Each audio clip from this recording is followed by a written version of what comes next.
So it was the cereal that was being processed. And then by 1943, you've got like 40 years of processed cereal.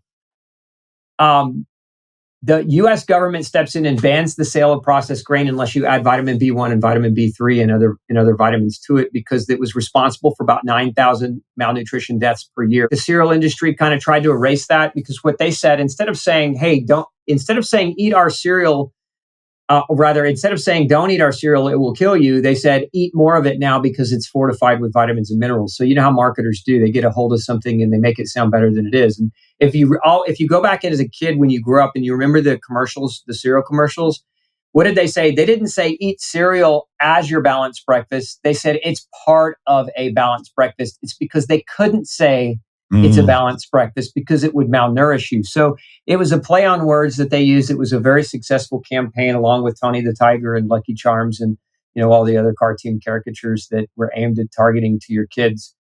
And that's why people so vehemently hang on to grain. That's one of the big reasons why they so vehemently hang on to grain, because we've been indoctrinated in our social culture to believe that it's always been there, when in fact cereal wasn't really there before 1895.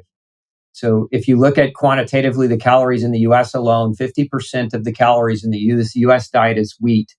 And we don't even account for corn and rice in that 50%. So when you look at the total caloric value of what people are eating today versus what they ate, 60 or 70 or 80 years ago, or even 100 years ago, it wasn't anywhere near it. And so I think part of why we see so much more gluten sensitivity and gluten reactions and grain reactions is because of quantity. And also quality, but also quantity. You're listening to The Human Upgrade with Dave Asprey.